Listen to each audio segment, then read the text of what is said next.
I wanted to make a video about the new upgraded daggers since they did get some pretty good buffs from update 2.0. I didn't have any 5-star dagger users other than Jafar, so I decided to invest a bit of resources into Saizo, who comes with the Smoke Dagger. The upgraded Smoke Dagger comes with 12 might, and daggers do get a pretty big increase in might when you upgrade them. They have been brought in line with bows, and the upgraded Smoke and Rogue Dagger both have the same might as a slaying bow, plus. The Smoke Dagger's special effect is that it applies an AoE debuff to defense and resistance around a target after combat. The upgraded Smoke Dagger gets a new effect and actually debuffs all stats for a total of 24 points of lost stats for enemies afflicted. I'll talk about the debuff in more detail shortly. If you want to get your hands on the Smoke Dagger, then you will need a Saizo, since he is currently the only unit that has the weapon. If you want the upgraded version, make sure you pass on both the regular Smoke Dagger and the Smoke Dagger Plus.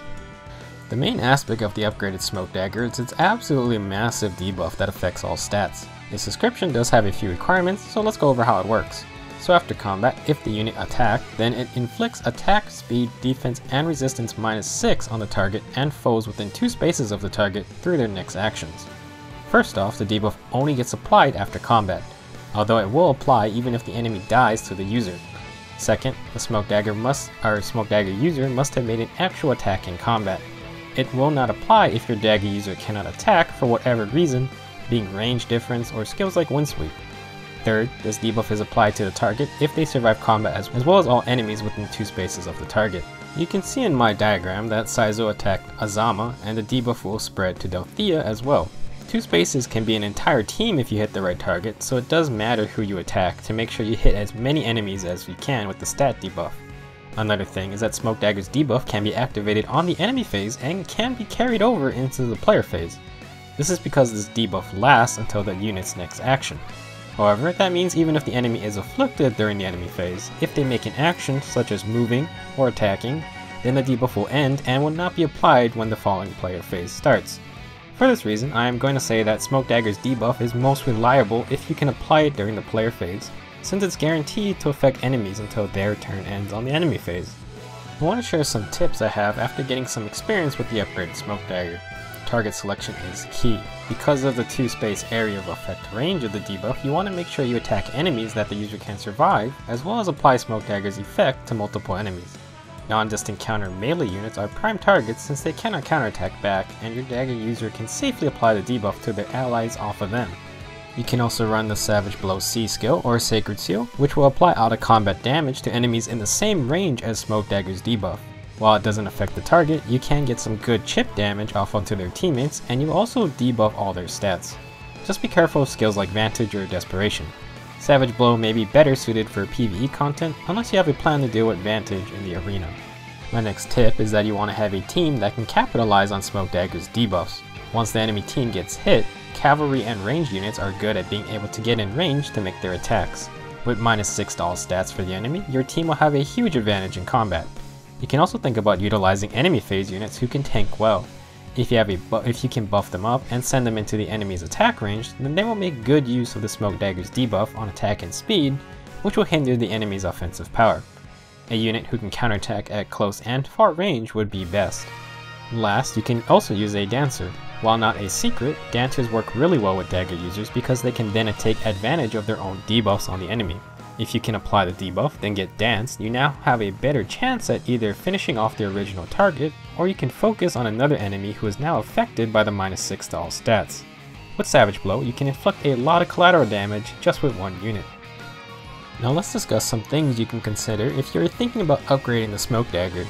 First off, Wind Sweep and Water Sweep are good skills for dagger users in general because it allows them to safely debuff the enemy team. Smoke Dagger is the ultimate debuffing tool, so if you can spare one of these skills, then you can think about using it.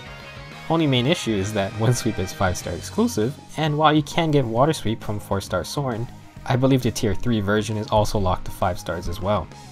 Another skill to consider is Close Counter. Again, one of the rarest skills in the game, but it could be effective on a Smoke Dagger user. With Close Counter, you will be able to counterattack against melee attackers, which means Smoke Dagger will apply its debuff in that situation as well. Remember how I said you want a team who can take advantage of the debuffs once they get applied? Well, with Close Counter, your dagger user can be the one to take on all the enemies. High defense dagger units like Saizo or Matthew can utilize Close Counter well because they can fight physical melee attackers, and with upgraded Smoke Dagger, you will also be lowering their attack and speed stats so you take less damage overall. Last thing I want you guys to remember is that debuffs can affect skill activations. Let's talk about that with an example. In this example, my Arvis has 33 resistance and the enemy Lute has 37 resistance.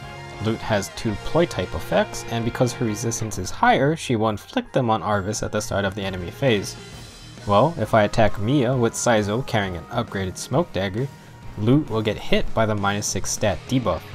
Because of this, when the enemy phase starts, Lute's resistance stat is now lower than Arvis's, which means her ploy skills will not affect him. So just remember that debuffs can be pretty useful as we get more and more skills that compare stats.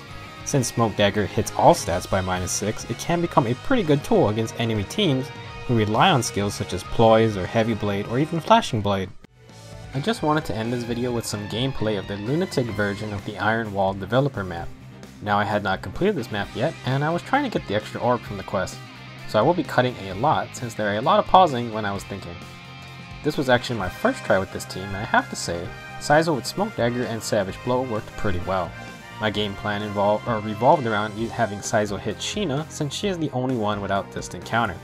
Using Olivia to dance Saizo, I could get him to apply Savage Blow multiple times before the enemy could engage in combat. You will see that I actually don't kill Sheena immediately because I wanted to keep hitting her to apply Savage Blow. Tobin was a pretty good unit for this, thanks to his Armor Slayer, and he does have Axe Breaker, which is why he still doubles Amelia and Sheena despite the speed differences. As for my Saizo's build, it's nothing special. I have the speed upgrade for Smoke Dagger, so I went with Fury to bump that up further.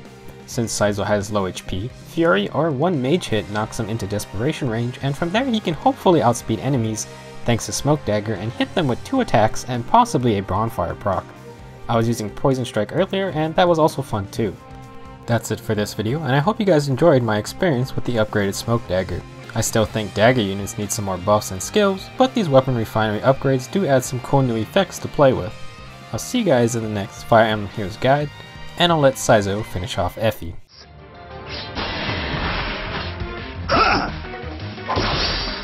Time for mayhem!